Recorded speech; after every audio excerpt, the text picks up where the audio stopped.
What is heart disease anyway? The main underlying theme of this book is heart disease, what causes it and what doesn't. But the term heart disease is virtually meaningless.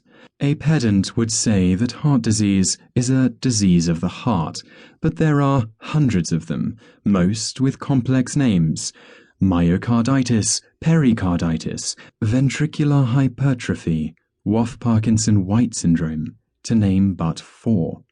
However, the big daddy, the one that kills most people, is not truly a disease of the heart at all.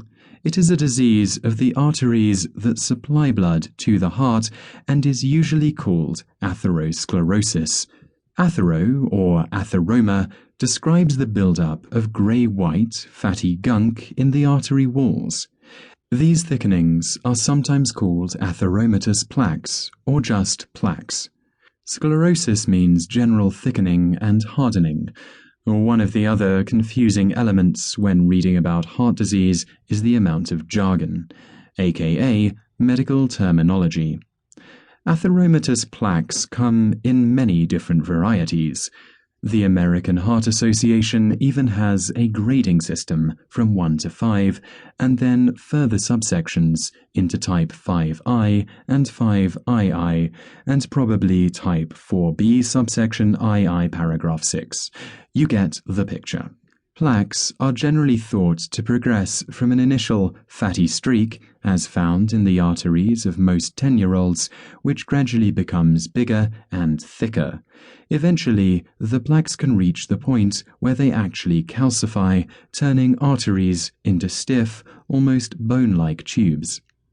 The process of turning from a fatty streak into a calcified plaque is supposed to take years and years, although no one knows for sure how long things take because no one has ever hung around to watch an individual plaque going through its life cycle, not in a human being at least.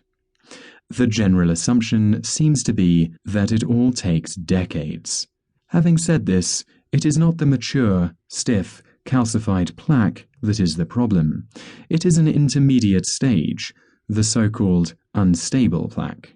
At some point during their, allegedly, slow development, plaques turn into something that looks like a cyst lurking within the artery wall, a thin capsule surrounding a semi-liquid center full of goo. This goo is made of all sorts of stuff: fat, dead white cells, broken down bits of blood clot, etc. The great danger with this type of plaque is that the thin wall surrounding the goo bursts or breaks down. This goo exposure sends a hugely powerful message to the blood clotting system and results in a blood clot, also called a thrombus, forming over the burst plaque. If the blood clot is big enough, then it completely blocks the blood supply to whatever organ that particular artery was supplying. If that organ happens to be the heart, then the heart muscle downstream will become starved of oxygen. It may then infarct. Infarction means the localized necrosis or cell death that results from obstruction to the blood supply. In medical speak, this is a myocardial, heart muscle, infarction, often shortened to an MI. In layperson speak, this is a heart attack. It is estimated that about 50% of heart attacks are fatal, and people mostly die in the first hour. For those who survive the first hour, though, a myriad of medical interventions have now been developed.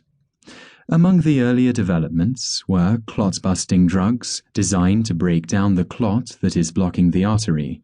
These are still widely used and are pretty effective, assuming you manage to burst the clot before the heart muscle becomes too badly damaged.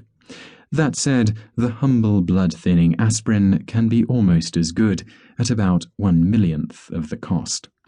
However, cardiologists now have much better toys to play with, and the latest type of treatment for an acute heart attack employs a long, thin catheter which is inserted into an artery in the groin.